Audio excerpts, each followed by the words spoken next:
तेलंगाना के रंगारेड्डी ज़िले के अंदर एक गांव के अंदर एक घर में से शाम को रोज़ 2-3 घंटे तक कुकर के बजने की आवाज़ें आया करती।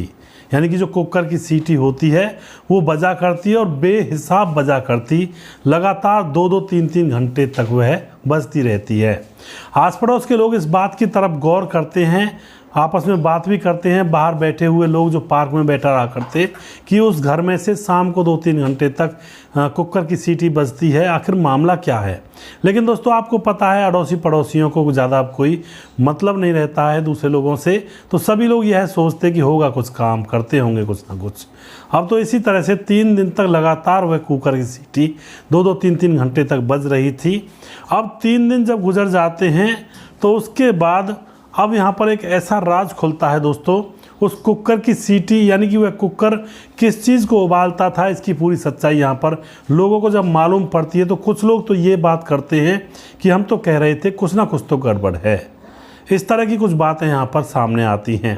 दरअसल दोस्तों तेलंगाना के रंगारेड्डी ज़िले के अंदर पुलिस थाने में शाम को 5 बजे थाने में एक पूरा परिवार आता है और आकर के वह कहते हैं कि हमारी बेटी माधवी, जिसकी उम्र होती है 35 साल, वह 16 जनवरी से घर से गायब है। अब दोस्तों यह बात जब पुलिस के सामने रखी जाती है तो पुलिस भी गौर करती है और साथ में उस लड़की का पति, जिसका नाम होता है गुरुमूर्ति, वह भी वहां पर घर वालों के साथ आया था और वह बोलता है कि थोड़ी कहासुनी हमारे बीच में हो गई थी और इसी वजह से वह घर छोड़कर चली गई। लेकिन फ़िलहाल वह घर पर नहीं है और हमने रिश्तेदारियों में खूब ढूंढा लेकिन कहीं भी उसका अता पता हमें नहीं मिल रहा है। यह सारी चीज़ें पुलिस के सामने जब बताई जाती हैं तो उसके बाद पुलिस इस मामले को संज्ञान में लेती है और उसके बाद पुलिस अब यहाँ पर जांच पड़ताल करती है, इधर उधर देखती भी है, पूछती भी है और थानों में कि कोई महिला मिली या कोई ऐसी कोई संदिग्ध गतिविधियां मिली।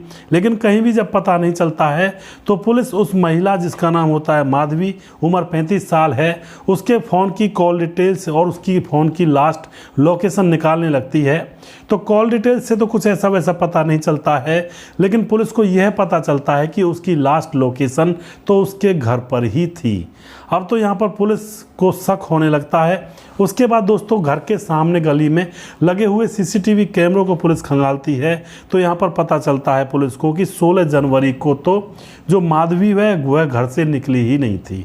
बस उसका पति, जिसका नाम है गुरुमूर्ति, वही घर से बार बार निकलता और 2-3 दिन तक लगातार वह एक बोरा अपनी स्कूटी पर रख कर ले जाता और वापस जब आता तो वह बोरा खाली रहता। अब यह सारी चीज़ें संदिग्ध गतिविधियां पुलिस को लग रही थी।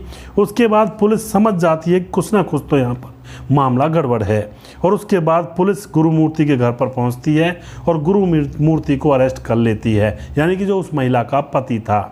उसको सख्ती से पूछा जाता है तो पहले तो वह इधर उधर की बातें बनाता है, पुलिस को गुमराह करता है, लेकिन पुलिस का तो आपको पता है दोस्तों अच्छे अच्छे के लोगों से उगलवा लेती है।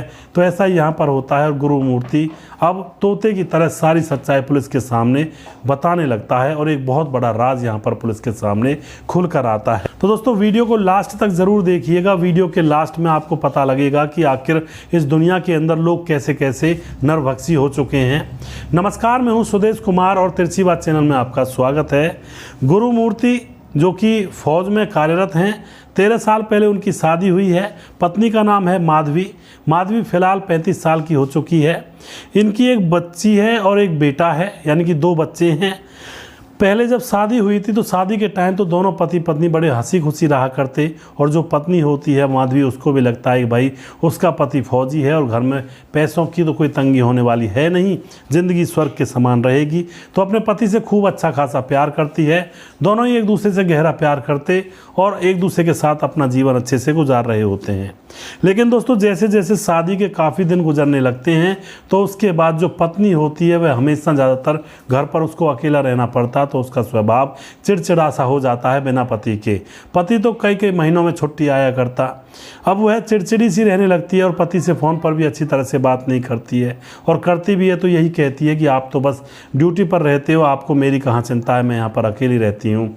उसके बाद दोस्तों इसी तरह से उन दोनों के बीच में अनबन होने लगती है। कई बार वह फ़ोन पर लड़ जाया करते और कई बार जो वह फौजी पति होता है जब छुट्टी आया करता तो भी उसकी पत्नी उससे लड़ाई झगड़ा करने लगती।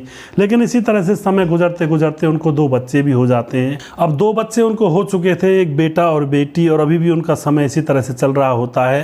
पति की ड्यूटी को काफ़ी समय गुजर चुका था, तो अब पति रिटायरमेंट करने वाला था, तो उसके बाद रिटायरमेंट लेकर पति घर पर आ जाता है। रिटायरमेंट के बाद थोड़ा सा वह कोई फंक्शन वगैरह भी करते हैं, आस पड़ोस के लोगों को कुछ प्रसाद वगैरह भी खिलाते हैं। अब तो दोस्तों यहाँ पर जो पति होता है रिटायरमेंट होने के बाद वह वहीं घर के पास में एक पार्क होता है, उस पार्क के अंदर सिक्योरिटी गार्ड की ड्यूटी वह करने लगता है और वहीं पर पूरा दिन अपना निकालता है और शाम को वह अपने घर पर आ जाता है। लेकिन दोस्तों पूरा दिन मेहनत करने के बाद जैसे ही वह वापस शाम को घर पर आता है तो उसकी पत्नी उससे झिल्लाने लगती है और लड़ने लगती है। वह बिल्कुल भी अपने पति की कदर नहीं करती है कि पूरे दिन यह सिक्योरिटी गार्ड की ड्यूटी करके आया है, तो शाम को इसको अच्छी तरह से इसका वेलकम करूं या फिर इसको अच्छी तरह से खाना खिलाऊं और घर में शांति रखूं। ऐसा यहाँ पर होता नहीं है। रोज़ रोज़ के झगड़े, रोज़ रोज़ की कलह कलेश इनके घर में लगने लगे थे। अब यहाँ पर पत्नी रूठ करके जब मायके चली जाया करती तो यहाँ पर पति अकेला रह जाया करता और खाने बनाने वाला भी कोई यहाँ पर नहीं रहा करता। तो पति पूरी तरह से अपनी पत्नी से परेशान हो चुका था कि आखिर कब यह सुधरेगी, कब हमारा घर बसेगा अच्छे से और कब मैं चैन की सांस ले पाऊंगा। लेकिन दोस्तों मामला इसी तरह से चल रहा होता है। अब यहाँ पर एक दिन की बात है, जो 16 जनवरी का दिन था। 16 जनवरी को जो पति होता है पूरे दिन भर ड्यूटी करता, शाम को जैसे ही वह घर पर आता है तो दोनों बच्चों को गले लगाता है, उनके लिए कुछ टॉफ़ी वगैरह लेकर आता। लेकिन आज 16 जनवरी को उसके बच्चे मौसी के यहाँ पर गए हुए थे, घर में उसकी पत्नी अकेली थी और वह पहुँच जाता है अपने घर पर। लेकिन दोस्तों जैसा कि रोज़ रोज़ होता, आज भी यहाँ पर उसकी पत्नी ज़ोर ज़ोर से लड़ाई करने लगती है और इन दोनों के बीच में कलह बहुत ज़्यादा बढ़ जाता है। कलेश इतना ज़्यादा बढ़ जाता है, पति दिन भर टेंशन में रहा करता, ड्यूटी किया करता और शाम को आकर के उसकी पत्नी उससे झगड़ा किया करती, तो पति अपना आपा खो देता है और वहीं पर पास में मूसल रखा हुआ था, मूसल को उठा करके अपनी पत्नी के सर में मार देता है। पत्नी के सर में जैसे ही मूसल लगता है तो वह एकदम से धड़ाम से ज़मीन पर गिर जाती है और उसके सर से खून बहने लगता है। पति कांपने लगता है कि मैंने ये क्या कर दिया। लेकिन दोस्तों अब वह करे भी तो करे क्या, उसको हॉस्पिटल ले जाने की उसकी हिम्मत नहीं थी, क्योंकि उसको लग रहा था कि उसकी पत्नी की मृत्यु हो ही गई है, बहुत सारा खून निकल गया था। उसके बाद दोस्तों वह नब्ज नाज़री देखता है तो उसकी पत्नी की मौत हो चुकी थी। अब वह घबरा जाता है, सर पर हाथ रख कर बैठ जाता है। तकरीबन 1-2 घंटे तक वह बैठा रहता है और उसके बाद वह सोचता रहता है कि अब मेरा क्या होगा, मैं जेल में ज़िंदगी गुजारूंगा, मेरे बच्चों का क्या होगा, पत्नी की मुझसे हत्या हो ही गई है। लेकिन वह सोचता है कि अगर कोई तरीका ऐसा हो जिससे मैं बच पाऊँ, तो उसके बाद दोस्तों वह यूट्यूब पर बहुत सारी क्राइम न्यूज़ देखता है और क्राइम की जो भी सीरीज़ होती हैं उनको देखने के बाद उसको एक आइडिया आता है और अब वह बाज़ार जाता है। 16 जनवरी को ही स्कूटी को बाज़ार ले जा करके एक बोरे के अंदर आरी लेकर आता खरीद करके, और उसके बाद वह घर पर आ जाता है। और घर आने के बाद अब वह उस लाश को ठिकाने लगाना चाहता था, लेकिन उसका तरीका बहुत गलत था, बहुत ही नृशंस, बहुत ही भयानक था। आकर के वह अपनी पत्नी के 3 हिस्से करता है और 3 हिस्से करने के बाद वह एक हिस्से को जो उसको काटता बारीक और उसको कुकर में डाल देता है, और उस हिस्से में जो हड्डियां थी, जैसे कि बड़ी बड़ी लंबी लंबी हड्डियां होती हैं, उन हड्डियों को मूसल से तोड़ तोड़ करके बारीक कर देता है और उन हड्डियों को भी कुकर में डाल देता है और हड्डी और मांस को पका करके उनमें कई बार सीटी लगाता है और अच्छी तरह से जब वह पक जाते हैं तो उसको बोरे में भर करके वहीं पास में झील के अंदर डाल देता है मछलियों के लिए, और मछलियां उसको खा जाया करती हैं। इसी तरह से वह 2-2 घंटे तक कुकर के अंदर अपनी पत्नी की लाश को सीटी लगवाता और उसको बोरे में भर करके स्कूटी पर रख कर उसको पास में ही एक झील में डाल आता। 3 दिन में लगातार इसी तरह से प्रक्रिया करने के बाद अड़ोसी पड़ोसी भी ये बात सोचते हैं कि भाई कुकर की सीटी इतनी देर तक इसके घर में बजती रहती है, आखिर मामला क्या है। 3 3 दिन में उसने अपनी पत्नी की डेड बॉडी को पूरी तरह से ठिकाने लगा दिया था और उसके बाद वह अपने ससुराल वालों के साथ, यानी कि अपनी पत्नी के घर वालों के साथ ही मिल कर के उनसे कहता है कि मेरी पत्नी 3 दिन से गायब है।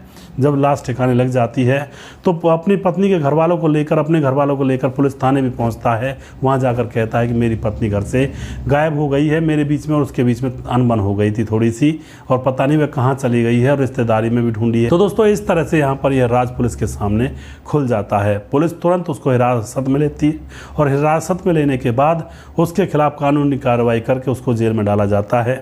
तो दोस्तों कई बार जिंदगी के अंदर इतनी तनातनी हो जाती है पति पत्नी के बीच में कि कुछ भी हो सकता है। तनातनी पति पत्नी के बीच में ना हो, इसके लिए पति और पत्नी को धैर्य से काम लेना होगा और एक दूसरे के ऊपर ज़्यादा ब्लेम नहीं लगाने चाहिए। एक दूसरे के साथ प्यार से और अच्छे से रहना चाहिए। हालांकि पति पत्नी के बीच में झगड़े होते हैं, लेकिन उस झगड़े को इतना ऊपर लेवल तक ना ले जाएं कि लोग एक दूसरे के खून के प्यासे बन जाएं। एक दूसरे की जान को इतना ही प्यार करिए जितना अपनी जान को प्यार करते हैं लोग, और एक दूसरे के ऊपर ज़्यादा इतना भड़केंगे तो कभी भी गुस्से में कुछ भी हो सकता है। इसीलिए पति पत्नी ठीक है, लड़ाइयाँ होती हैं, लेकिन इतनी ज़्यादा हाई लेवल पर लड़ाइयाँ नहीं करनी चाहिए, वरना कुछ भी हो सकता है। क्योंकि पति पत्नी का विवाद कई बार ऐसी परिस्थितियाँ पैदा कर देता है जहाँ पर लोगों की जानें चली जाती हैं। और कई किस्से, कई कांड ऐसे आपने समाज के अंदर देखे भी होंगे कि गुस्से में ये हो गया, गुस्से में वो हो गया, और बाद में वह लोग जेलों में पड़े हुए बहुत पछताते हैं कि मुझसे गलती से यह काम हो गया। तो थोड़ा सा बचकर रहें, सावधानी से रहें, क्योंकि जो दोस्तों ज़िंदगी बहुत ही अनमोल है और बहुत ही कीमती है, उसको जेल में गुजारने से फ़ायदा क्या है। इसलिए अच्छा है कि अपने परिवार से मिलजुल कर रहें। वीडियो के लास्ट में कुछ भाइयों के नाम जरूर लेना चाहूँगा जो भाई हमारे वीडियोस को देखते हैं और हमें खूब सपोर्ट करते हैं। दोस्तों हमारे साथ हैं राम मोहम्मद यासीन, लाहौर पाकिस्तान से हमारे वीडियोस को लगातार देखते हैं। गुड्डू यादव है जो कि लगातार हमारे वीडियोज़ को देखते हैं। आपकी कहानी बहुत अच्छी है, ये कुछ सीख मिलती है इसको देखने से। HSMBD नाम की ID है 7272। और उसके बाद हमारे साथ हैं नितेश पासवान, बोधगो गिरिडीह है, झारखंड से। हमारे भाई ने बहुत दिनों में कमेंट किया है, पता नहीं कहाँ पर थे, और आप हमारे साथ लगातार बने रहें नितेश पासवान जी। उसके बाद हमारे साथ आदेश कोहली हमारे भाई कमेंट करते हैं यूपी फिरोजाबाद से। राम राम जी, राम राम आदेश जी। और आनंद नेगी हमारे भाई उत्तराखंड के अल्मोड़ा से हमारे वीडियोज़ पर कमेंट करते हैं। गुड मॉर्निंग सर जी, कैसे हो आप, और बहुत अच्छी स्टोरी सुनाते हो, बहुत बहुत धन्यवाद करता हूँ आनंद नेगी जी आपका। उसके बाद हमारे साथ हैं लाइव फ्रीली जो कि कमेंट करते हैं, और नागेंद्र हमारे भाई नागेंद्र प्रसाद राजवंशी, नेपाल जिला मोरंग गांव सूरत से हमारे भाई वीडियोस पर कमेंट करते हैं। राधेश्याम शर्मा श्री जयपुर राजस्थान से हमारे वीडियोस पर लगातार कमेंट करते हैं। और उसके बाद हमारे साथ हैं साहबुद्दीन मियाँ, हमारे भाई लगातार कमेंट करते हैं और हमें सपोर्ट करते हैं।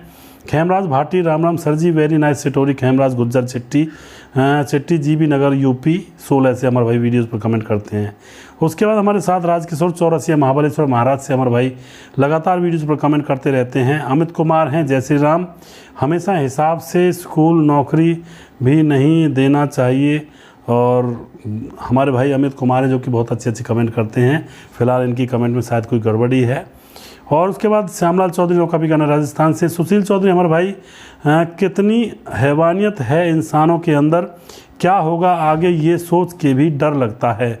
जी बिल्कुल सुशील चौधरी भाई, बहुत बुरा हाल चला हुआ है, कलयुग का कलिकाल है और यहाँ पर बहुत ही भयंकर माहौल फिलहाल चला हुआ है। और उसके बाद हमारे साथ हैं दोस्तों राधे राधे सर जी। 25 मई को क्रिस देवनाथ, आज मेरे बेटे का जन्मदिन है जी। आपके बेटे का जन्मदिन की बहुत बहुत शुभकामनाएं। मैंने आपको पिछले वीडियो में भी जन्मदिन की शुभकामनाएं दी हैं, और आप हमेशा खुश रहें, खिलखिलाते रहें। खेमराज भाटी हमारे भाई दोबारा से कमेंट किया है। और सुंदर लाल अहिरवार हमारे भाई कमेंट करते हैं, और ज़िला छतरपुर मध्य प्रदेश से हैं, इनका नाम मैंने लिया है सुंदर लाल जी।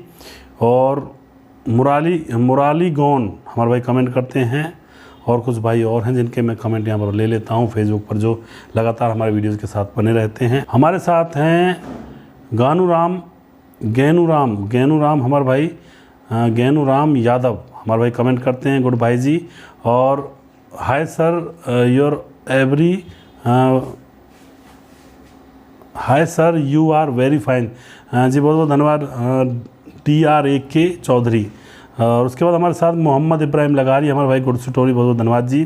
वीरू कुमार सुदेश भाई, हमने ये बात देखी है कि पतियों ने पत्नी को कामयाब करने के लिए बहुत मेहनत की है, और लेकिन बाद में जब वह कामयाब हो जाती हैं तो उसी पति को धोखा दे देती हैं। जी बिल्कुल वीरू कुमार जी, आप सही कह रहे हैं, ऐसे मामले बहुत सारे देखने को मिलते हैं। सुशील कुमार, और हमारा भी नाम ले लिया करो भैया जी, हम भी आपका वीडियो बहुत देखते हैं। सुशील कुमार जी, आपका बहुत बहुत धन्यवाद, लगातार हमारे साथ बने रहे हैं। मानुली हमारी बहन जो कि लगातार कमेंट करती हैं, बहुत बहुत धन्यवाद करते हैं। उमेद फना हमारे भाई जो कि बहुत बढ़िया कहानी से बहुत बहुत धन्यवाद करते हैं भाई साहब का। रवि यादव हमारे भाई कमेंट करते हैं। प्रवीण बघेल शिवपुरी से हैं। गौरी शंकर मिश्रा हैं। मनोहर जोशी जो कि नेपाल से रहने वाले हैं फिलहाल, जो कि मुरलीधर जोशी जिनका असली नाम है, और फिलहाल यूपी मुरादाबाद में रहते हैं और पीछे से नेपाल के रहने वाले हैं। सुशील कुमार हमारे भाई दोबारा से हैं। धनराज प्रजापति हमारे भाई कमेंट करते हैं, जय सिया राम, अच्छी अच्छी खबर कहाँ से लाते हो सुरेश भाई, बहुत बहुत धन्यवाद भाई साहब आपका। धनराज जी बहुत बहुत धन्यवाद आपका। और उसके बाद धीरज बर्नवाल हमारे भाई कह रहे हैं कि बहुत सुंदर कहानी है, जो जैसा करता है वैसा ही पाता है। जी बिल्कुल। सुजीत कुमार हमारे भाई, नमस्कार गुरु जी, राधे राधे राधे राधे जी, आप कैसे हो? मैं बिल्कुल ठीक हूँ सुजीत जी। सूरज डीओ हमारे भाई लगातार हमारे साथ बने रहते हैं, भाई का बहुत बहुत धन्यवाद करता हूँ। राम राम सुरेश भाई, good story, I like your story, I am Suraj from Fiji, जय हिंद जय भारत। जय हिंद जय भारत जी सूरज जी। विजय कुमार हमारे भाई, सर जी मेरा भी नाम लीजिए, थाने महाराष्ट्र से हैं विजय कुमार। और संतोष ओझा हमारे भाई लगातार कमेंट करते हैं। और सुल्तान फैजल हैं। भीमदत्त जोशी, सर जी कहानी तो आपने बताई है बिल्कुल। और भीमदत्त जोशी हमारे वीडियो पर लगातार कमेंट करते रहे, भाई का बहुत बहुत धन्यवाद करता हूं। उसके बाद हमारे साथ हैं मुकेश कुमार, यूपी 83 से हमारे भाई वीडियो पर कमेंट करते हैं। अरविंद शाह जय हो। और उसके बाद भीख सिंह, वेरी नाइस, जय माता दी जय माता जी दी। और पवन यादव हमारे कमेंट करते हैं। और उसके बाद पार्वती जोशी, संसारिक वस्तु का क्या घमंड करना, घमंड रावण का भी नहीं रहा। मैं पार्वती जोशी नेपाल की रहने वाली हूँ, फिलहाल यूपी में मुरादाबाद में रहती हूँ। पार्वती जी बहुत बहुत धन्यवाद आपका, लगातार बने रहे हमारे साथ। बरू खां मेहरवाड़ पंच जो कि लगातार बने रहते हैं। बब्बर खान कमेंट करते हैं। मंटू यादव। और उसके बाद सलाउद्दीन खान, नमस्ते सुतेश भाई, आगे की सोच जी, सोच मेरे आगे की सोच, कुछ लिखने में गलती हो गई सलाउद्दीन भाई। और उसके बाद सिंटू यादव हमारे भाई कमेंट करते हैं। और विनय कुमार हैं, विजय दोबारा से हैं। सिराज अहमद कमेंट करते हैं। भीमदत्त जोशी दोबारा से हैं। मोनू जैन हमारे भाई लगातार कमेंट करते हैं। बाबूलाल हमारे भाई बहुत दिनों में आए हैं और लगातार कमेंट करते रहते हैं, लेकिन बीच में गायब हो जाते हैं कई बार। सूर्य प्रकाश सुथर हमारे भाई कमेंट करते हैं। रफ़ी अलवी और रविंद्र सिंह हैं। राजेश सिंह जाडौन। और उसके बाद हमारे साथ वीरू कुमार हमारे भाई लगातार कमेंट करते हैं। तो बहुत सारे भाई हमारे वीडियोस पर कमेंट करते हैं, और जो भाई रह गए हैं उनके नाम मैं अगले वीडियोस में लूँगा। तब तक आप देखते रहिए तिरछी बात चैनल। जय हिंद जय भारत।